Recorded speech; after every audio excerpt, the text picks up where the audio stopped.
ever wondered how to turn your Oracle data into a real time powerhouse for AI and analytics? Well, you're in luck. Bill, one of Quest's top Shareplex experts who truly knows the product inside and out, is about to show us exactly that.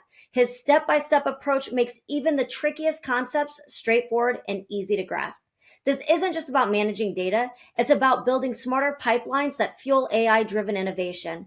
And with that, Bill, let's get started. Hi there. Welcome to the Shareplex Skills 101 Building Smarter Pipelines with Shareplex and AI. My name is Bill Brunt. I'm a sales engineer for Quest Software. Let's get started. So today's topics. This is Season 2, Episode 2 in the series Shareplex Skills 101. I'm going to start by giving you a quick run through of all the use cases Shareplex can do, as well as a little more detail on the AI use case. And then we'll tell you, how do we know this, the piece around AI. Then we'll jump into a demonstration. I'll start by going through the demo objects, the transactions we're going to run. I'll show you a new piece of the configuration called pound or exclamation point CDC in configurations, and the end results that this generates. Originally, we called this webinar instant replay, and you'll see this when we look at the results. But the fact of the matter is we're building a better data pipeline for Shareplex and AI working together. Then we'll introduce various parameters. We'll go through a total of 9 use cases, and that will include using the Bang file and other pieces in the configuration. I'll show you the demonstration files that we're going to use and available to you and how you can get them. And then we'll talk about what's next in our series. Again, there's 4 main use cases for Shareplex. One is the AI ingestion. That's what we're going to drill into deeper today. We've also got use cases around scalability, high availability, and integration. We'll be holding subsequent sessions in the Shareplex Skills 101 on these topics as well. Today is really focused on the AI piece. And just to review what we covered in Season 2, Episode 1, the top part represents traditional data ingestion. And there's really 2 choices. You can either point the AI directly at the live database, call that a direct connection. Now, that's only going to give you a copy of the most recent data, no history, and it'll give you glimpses of changes. If the AI happens to scan and look at a table before the next change to that table takes place, say a particular row with an update statement, then it'll catch it. But if several update statements have taken place before AI again looks at it, then that history will be lost. Now, this large ingest, as it constantly cycles through and rescans the database, is a very large resource consumption on your transaction system. So that's one choice, to direct connect. Now, another way of doing it is to create a snapshot of the database. Now, this has the advantage of no longer placing load on your primary OLTP system. However, it's a static point-in-time copy, and the AI won't know about changes until you refresh it again, which in all likelihood, there will be data that's been updated. So the AI is going to miss some of that history. In either of this scenario, there's a very good chance, highly likely, that AI will certainly miss some of the history, if not most of it, or a good deal of it. Now compare this with Shareplex change data capture, or the change history capability. In this case, every transaction becomes an insert. And so this shows you the complete history of the data. And we'll show using parameters how you can add in commits and before image and lots of other options. We'll also dive into the contextual metadata that you won't get any other way. It tells you who, what, when, where around these changes. So that's something you just don't get in those other scenarios. Now, it is extremely low overhead, and it's going to see every transaction, and it doesn't require an additional database. It doesn't require full scans of the data, and it can be granular to particular columns and rows. And lastly, if you cascade with an intermediate system, You can even use PLC routines if you have privacy issues and you're concerned about what the AI might ingest. So there's some technology out there, a standard from NEST, SP800-38. This is around format preserving encryption. And if you do as I described, we'll do another session around PL/SQL and what's possible there. But I'm just going to allude to it today, letting you know that you can put in that pipeline a means of doing format preserving encryption. So an SSN still looks like an SSN, but it truly has been encrypted. So how do we know this? How do we know this is a valuable approach for AI? Well, there's a whole market space called process mining and execution management. We have customers using Shareplex for this very purpose for some of the vendors that we have listed here. And so these are solutions in the marketplace that really benefit from, and believe me, there's many others. I gave you a short list of those that are really optimized for this process mining. Some customers are rolling their own or doing it yourself, with technologies like Splunk or Snowflake or what have you. It's a little more work to do it that way, but of course you get, tremendous flexibility with a general purpose solution. These solutions are highly optimized to help you take transactional data and allow AI to train on it. The returns are astounding, whether it's reducing inventory, improving the manufacturing process, the list goes on. Now, last time in the overview series of all use cases with Shareplex, we went over this AI example. And here's what we're looking at. So there's 3 sets of transactions where we're simulating, somebody asking about a sales order. They want to get a sales order entered in the system. They do this the first time on July 2nd. They enter 3 lines for 3 SKUs. You can see the quantities, the amounts, the discount, the extended. Now, this same quote is then revised the next day on January 3rd. And the end result is that the SKU on line 1 is changed. So essentially, it's combining lines 1 and 2 into a TOR/TDP type SKU. And then we get rid of line number 2, and then we renumber line number 3 into line number 2. And that's what you see in this second area. And finally, 4 days later, the transaction is changed again.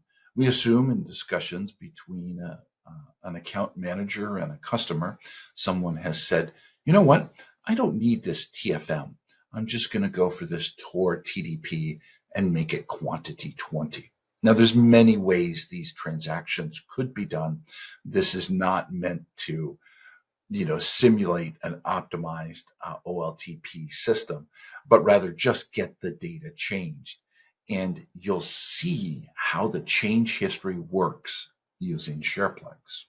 Now, I'm going to take you through the demo environment setup. I'll show you how to set up CDC, the various parameters, customizing, and so on.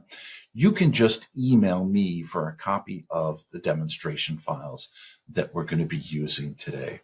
Now, all the data that I've shown you, this is fictional. It's not meant to represent reality. The technical details are accurate. This is, again, just fictional data. So let's go ahead and get into the demo. The first thing I'm going to do is open up a file here. I'm going to go to my demonstration files. That's right here. And I open up the demo AI script. And I've located this down here. Located this down here in the lower right-hand corner. And now in the upper right-hand corner, we've got 2 terminal sessions going into Shareplex. On the right-hand side, that tab is short for DST or destination. You notice it ends in 172. Just remember that the target or destination is higher than the source. This is the source Shareplex system. It's 171. You again remember that the number is lower in the source, higher in the target. That will help us keep straight with what is what. Now, Toad is an excellent environment.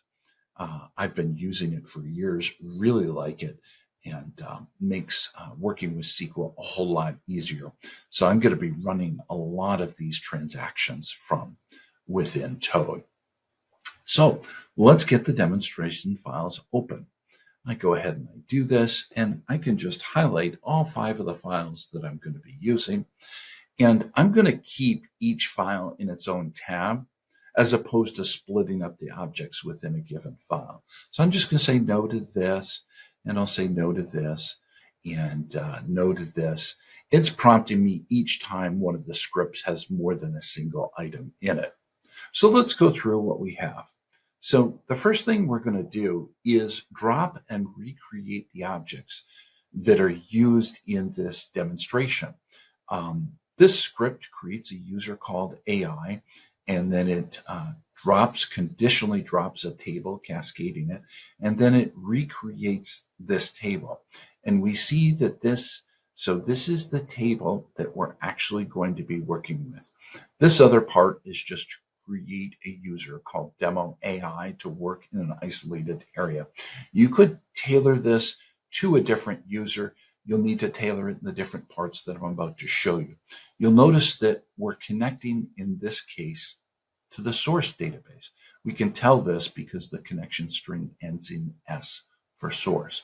If I scroll down to the bottom of the the create table statement, you'll notice I have another connect statement. And so notice it ends in a T. T is for target. And all we're doing is the same thing over there. We're creating that user demo AI and also dropping and recreating the same table. Okay, let's go ahead and run that. So that goes ahead and it creates all the objects in my target database. Now then, when I replicate data from the source, this table up here, into the target, what's different is that we're going to have an AI object in the destination or target database as well. So if you look here, I'm now creating a table called AI4, and it has the exact same columns to start with. Now, some notes on this table, because it's this table that will contain all the CDC information. You'll see what I mean when we look at the results from the first example. Now, Oracle target tables for CDC, not the original copy. So let's make sure we understand the difference. In this case, this table, that's on the target, and this table on the source, these are the same and they'll remain like that, and they use regular replication. Now this table is going to be our AI4 table, and it's the one that's going to show all the history. So for that CDC or history table, cannot have primary key, foreign key, unique, and so on.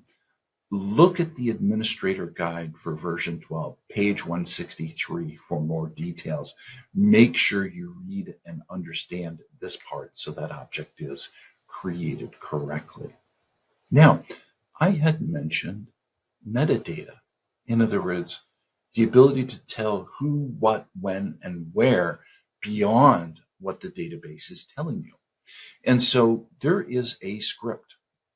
And I'm going to go over and I'm going to go into, these are just shortcuts, by the way. So this is my Shareplex install directory, and I'm going to go up to the util directory. And now I'm going to look at the SQL scripts here that begin with A that are SQL. And we see here one called add change tracking columns. So this gets installed by default into the util directory of your prod dir. And this adds the necessary columns to hold the metadata. Okay, so we're going to go ahead and create the AI table now. You'll see that step 2. So we go ahead and run that.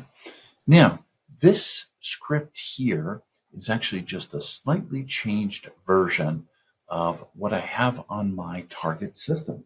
So I'm going to go ahead and show you one of the utilities that we have available. And it's in the prod dir, and then parallel to the bin dir, you'll see there's a directory called util, and underneath that there's a SQL script that begins with A, and that's called add change tracking columns. So I've just brought that into Toad. When you install Shareplex, it goes ahead and puts that down on the disk in that directory. Now, I made a couple of edits to this. I put the connect string at the top. I went ahead and commented that out.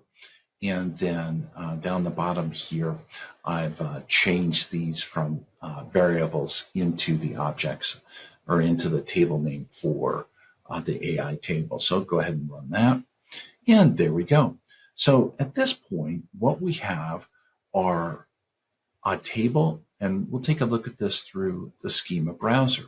So you can tell which database I'm connected to up here. And then I'm going to switch my schema to the demo AI. And here we see the source table with the columns that we're going to be replicating.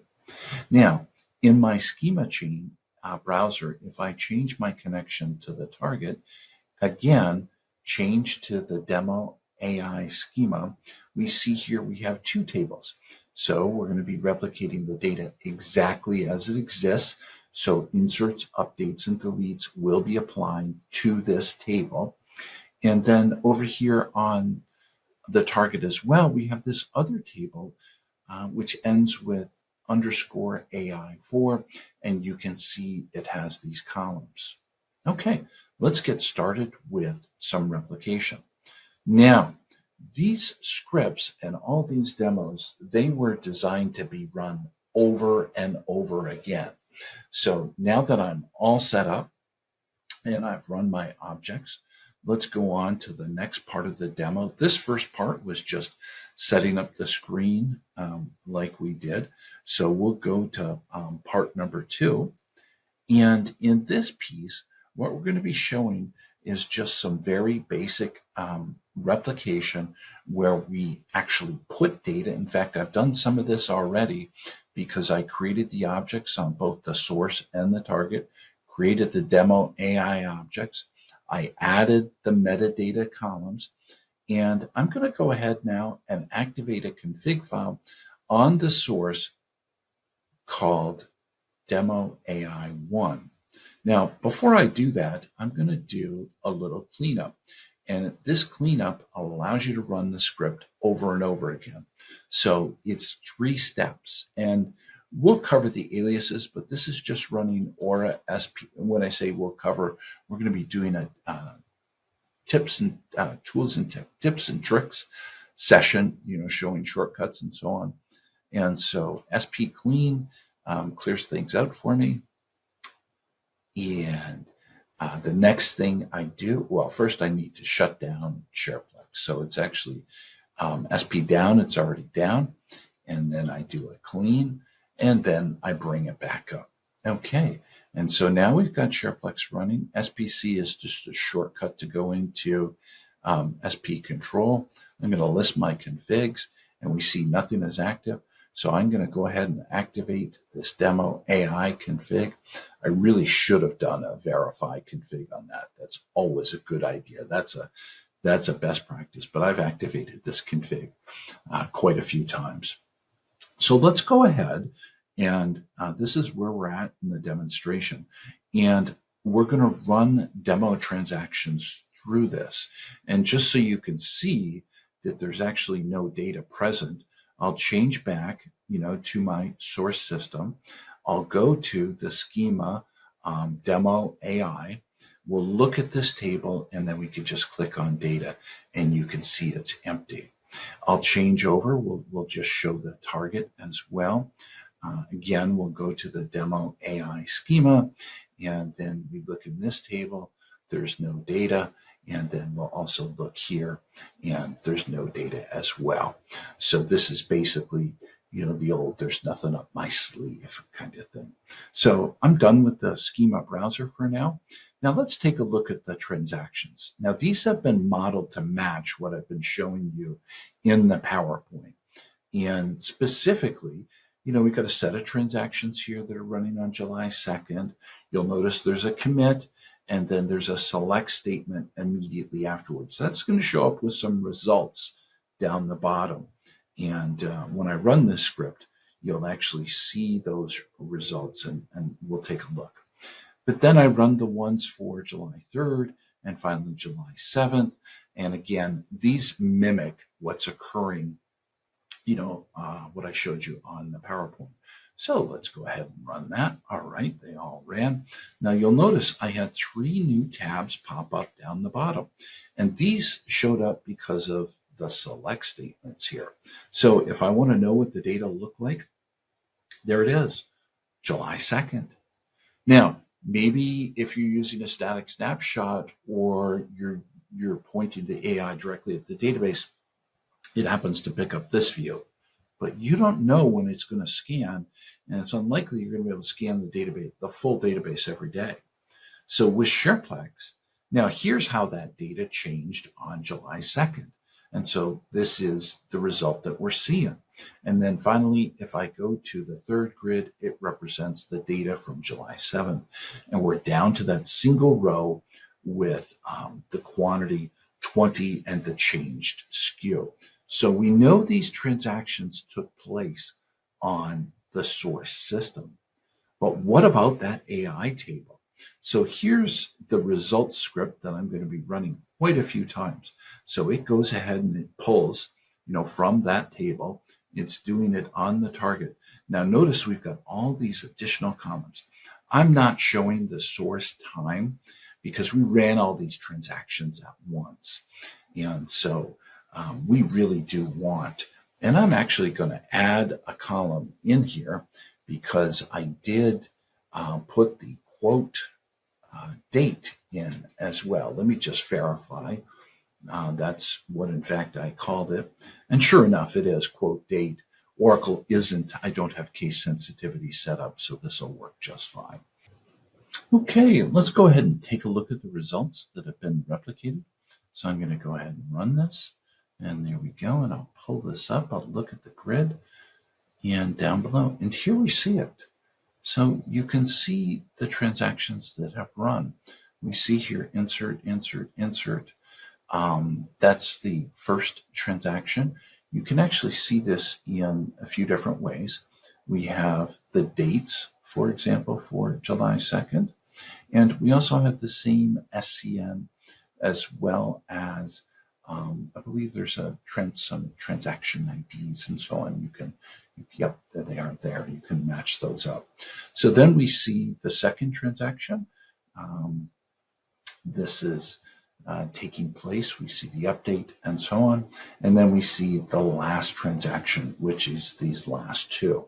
Now, this isn't all. So this certainly has given more visibility into how that sales order moved. And now the AI has this background to be able to understand. And a sales order was only used because it's a very simple example for us to understand. Where this gets really powerful is when you have complex processes where the history really helps out. So let's enrich that data now. So we've completed our first use case. And or actually second, this is the basic CDC or change data capture. So let's move on now to the third example. And what I'm going to do is I'm going to fix some missing data. What I want to call out to you is if I pull this scroll bar across, you'll notice here that some of these columns are blank. And in fact, this column here, normally it would come through as blank. However, what I've done is ahead of time is I ran a command on the target and I said, set the source to my source. So I can go ahead and change this and demonstrate it again. But actually, in the interest of time, I think what I'll do is just move on and and show you the other examples, but that's how that data gets populated, normally without setting that target command. Now, the target command is one of the most sophisticated commands inside of Shareplex. You'll really want to spend some time looking at the manual. I'm going to be touching on parts of it. So for example, this is the target command, and it's saying working with the change data capture Oracle database target with this queue. So I'm going to show you in just a moment the source config file, and you'll notice that we defined an export queue which has replicated all the way through, and it shows up on the target. And I said set my source, that's that Shareplex source column, equal to this literal my source. So let's explain what some of these parts and pieces are. So I'm going to go ahead and maximize this window. We'll look at what our config is. And our config is the demo AI1. So then we'll say view config demo AI1. Now you'll notice in this that we've got this CDC parameter in there, and you can see it goes to the AI4 table. That's where we added those columns. I specify, because I've decided to use a named export queue, I specify my source host followed by my queue name on the export side, and then I'm going to the target host, and finally I'm going to, if I was doing straight Oracle to Oracle replication, I would have an O, but in this case I have a C because this table is doing change data capture. So this is the regular replication you're probably used to. A little bit of variety there in terms of, I'm just going to show some of the queues. So we have the regular unnamed queue, and then we have two. This queue will always appear. This queue is appearing because I decided to use, as part of my regular replication, a named queue. And then I'm also using a separate named queue over on for my second line that I'm replicating here that uses the CDC. And so I can keep track of the volume going through each of these. Now, if I go to my target system and I say queue status, now we see that these queues have made it over to the target side as well. So that was a lot of information. I'm going to rearrange things, and then we'll continue with the demo. So the next part of the demonstration I'm going to get to, number 4, is how we add even more data to it. So this is this idea of a pre-image. Now, fortunately, this is quite easy to do, and we don't have to go through and reset everything. It's really just 3 steps. So my first step is on the target to set a parameter. I know it's the target because this part of the parameter tells me what process it is affecting. OPO, Oracle Poster. Posters are on the target. That's how I know it's on the target. So I'm going to go ahead. I'm going to take this. You'll notice I'm on the target or destination system. Now, if I say a list param modified, we see here that this has now taken effect, or it's been set. However, it is not in effect yet because this requires a restart of the process. Shareplex parameters either take effect live, or they're for a particular process, or you have to restart the whole instance of Shareplex. In this case, it is a post parameter, and it's saying restart the post process. That's the process it's referring to. So if I say start post, great. Now I'm going to keep the data that I currently have in this table. So the next time we run this, we will see this record, all the ones from before, but we're also going to see new additional data. So all I'm going to do is run these transactions again, and let's see how the results change. Okay. And you'll notice that I go over here, and now I say, show me what this data looks like. Okay, great. We go to the grid. And of course, I have a few more rows. This is all the data from last time. this new use case we're showing, that is this idea of a pre-image. You'll notice this use case down below here. I've given it the name, set pre-image globally on the target. Here's how it affected the data. First of all, it added the truncate statement. It is now being picked up. Secondly, look at how these update statements have changed. Up here, we just see a single update. But for this same data now, we're seeing an update before and we're seeing an update after. And so the before and after image has to do with the fact that this skew changed from simply TOR to TOR-DP. Okay, well, that's consistent. That's what we saw in those slides. There's a few more updates that took place. And if we look here, we can see that we changed line number 3 to line number 2. We also changed the transaction date to the 3rd. And then finally, we have another update before and after, and that's where we're changing the quantity now on the 7th from 10 to 20. And we've also deleted, as a part of this same transaction, all 3 of these are running together. We deleted the second line. And yeah, that's how the data gets there. So this is even greater depth. We're not done. We can go deeper on this, and we're going to. So let's get to use case or demo part number 5 and see what other ways we can control this. Now, what I did is I set the pre-image globally, meaning that every single table which is set for CDC will in fact take an update and turn it into 2 statements, update before, update after. However, you may wish to exclude certain tables from this. You can do this on an object by object basis. So I'm going to leave that parameter set globally, but I'm going to use another command. And again, this is a variety of the target command. Target commands are run on your target or destination. Here it is right here. All right. And what I'm going to do is I'm going to say no to the pre-image. So let's go over to my target system. We're going to go ahead and maximize this.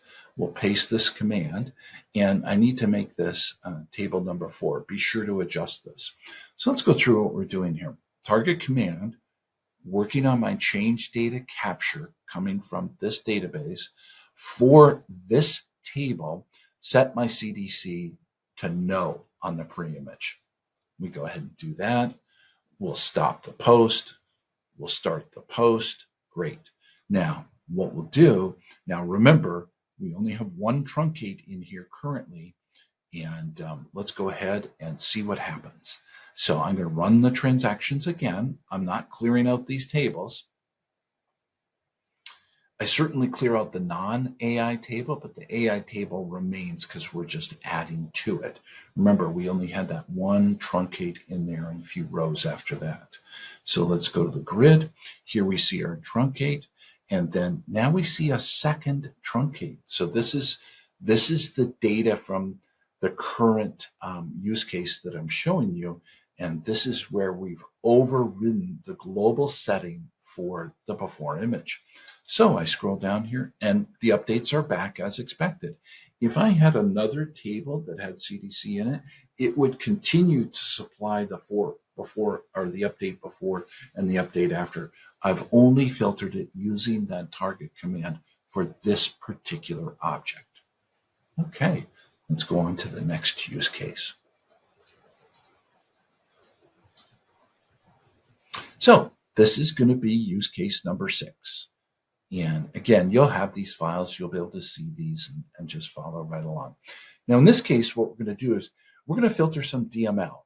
So not only can you can actually control which of the statements show up. Right now, we're having insert, update, and delete all flow through. So the command I'm going to use this time is what poster operations do I want to track? Now, the default for this parameter is IUD, insert, updates, and deletes, but I'm going to change it to just IU, or doing inserts and updates. So we go ahead, we set this. So this is only going to allow inserts and updates now to go across. So we'll stop our post, we'll start our post. Okay, now this particular parameter is in effect. Remember that what we see here is 2 truncates, right? And that's it. So we're going to be looking for that 3rd truncate to show up. So let's go ahead and run this set of transactions again. There we go. Now let's show the results of these now again in the AI table or the change data capture table. There's our first truncate. There's our second. Okay, there's our third. Now our third truncate means that these are all the transactions for this most recent use case. And you'll notice, look, we only see the inserts and the updates. The deletes are gone. And that's because this command, we said only track the inserts and updates. Okay, we're almost done. We're on number 6. Let's go to number 7. There's more to show. All right, we're starting to get an awful lot of data in our transactions. So I'm going to show you this time, do it a little bit differently and completely reset things. This is in the event you want to do this as well. So I just go ahead and get out of here. Whoops. And I'll shut down Shareplex, and then I'll do a cleanup on that. Quit. So I'm shutting down both my source and target systems, and I'm doing an SP clean. That's just a shortcut running Aura clean SP. Do this on the source and the target, and you can see there, and then start up cop. Okay, and start up cop. Okay, and then if I look on my source at this point, I'm going to go into SP control. I'm going to say list config. Because of that clean, we don't have an active config. Since I don't have an active config, I'm just going to start in the beginning, and I'm going to reset everything. Okay, so that went ahead and recreated my source and target objects. Now this will make it a lot easier for us to follow this example. Okay, so I'm going to go ahead and I run that, and all that did is create the AI table. This is going to go ahead and modify and put those columns on it. Now at this point, what I'll do is I'll activate my config again, and I'll say demo AI1. Okay. And there we go. Now that I've got an active config, I'm going to go ahead and put these transactions through. Go ahead and do that. Okay. Now let's take a look at the results. And remember, what was done is I had gone in and I had set on my target system. If I look at my target and I say list param modified, list param modified, you'll see here that I've said, yep, go ahead and track the commits. The default value for that is off. So let's go ahead and look at the effect of that. So we'll go here, we'll run this statement. Very good. We just pull up the results section and we look at the grid, and it's nice and short, and we see our commits. So let's finish up with these use cases. The next one here is number 8. Now this is when we're really going to show you some exciting stuff. Not only can you do this, actually this is what I call honorable mentions. The really exciting one, or at least for me, the really exciting one is next. And what I want to do is just show you the reference manual on page 264. So we're going to go ahead and do that. On page 264, what it's showing is everything you can do with something called rules and filters for CDC. Now, a rule is a way of including transactions, and a filter is a way of excluding transactions. This is a very complex topic, but I wanted to at least develop some awareness. And I'm going to scroll through this quickly, but these are examples of conditions that can be put in place for both rules and filters. These show you different updates that can take place. The way it works is it only applies to update statements. And if these columns C2, then C3, if these are updated, that controls whether the rule is true and whether the row is inserted. A filter does the opposite. It excludes the row. So we would need the rest of, we'd need more than an hour to go through all of that. So the last use case that we're going to run is number 9. And this one is pretty neat because what it does is it shows writing to files. So this one's a little more involved. I got to maximize things. So first thing we'll do is take a look at on the source, view, config, demo, AI2. Now you can see what's different here is we said, yep, I'm going to go ahead and do that sales order lines, but I'm going to do it with a file. Okay, so let's go ahead and follow the instructions, what's involved. The first thing I'm going to do is I'm going to tell my target system, I want to write this file. I want to take the data that's coming into this queue, the file queue. So again, let's look at this. You'll notice that I've named a queue, and that's what I'm going to reference, but I'm going to reference it on the target. So I go over to my target system, I copy this, and then I'm going to paste it. Oops, it looks like my buffer picked up the old one. So we'll go back and we'll copy this. Okay, paste that. Okay, fantastic. Now I want to show you, the other thing we'll do is use the show command, and this shows us all the parts and pieces that actually can be set with file replication. There's quite a bit of information here. We only touched on a piece of it. We set the record. Now, the other parts I want to show you are you can control dates. You can control whether row numbers are added, the maximum number of records that get written to a file, where it gets written to, all kinds of information. To get more details on this, you look at the file category in the reference manual on page 238. So let's do that very briefly.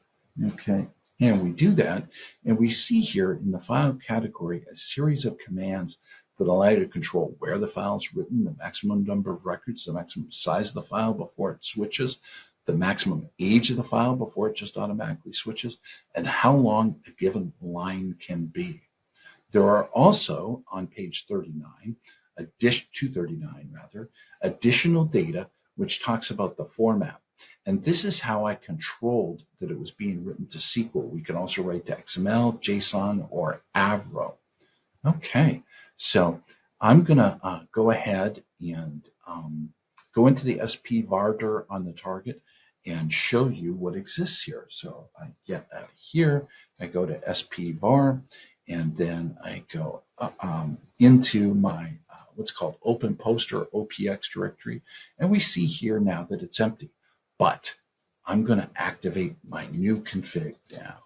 So activate config, demo AI2. We go ahead, we do that. Okay, now if I look on this destination,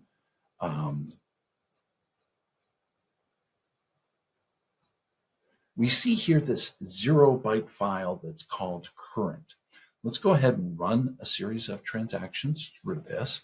So we'll go ahead, run the demo AI, and this will be on top of what's already in place. Okay, now if I look at this directory one more time, we're going to notice there's some files now, and the files have data in them, but it says current. Now, that's because this file hasn't filled up. But if I use this command, and this tells it to switch the file, okay, and I'm going to go ahead and do that. And we go into SP control, go ahead and switch that file. We exit from here, and then we'll take a look, and sure enough, we see a new file. What it's done is it's taken what was in the current file and it's written it to here. So we've gone through an awful lot of information. I'm going to wrap up by telling you about next week's session. So really appreciate you dialing in and attending. That covered the demo. If you have any questions, we're happy to take them. And the next session we're going to be doing is on September 3rd. It's going to be called The Future of Always On Data Infrastructure. Thank you very much.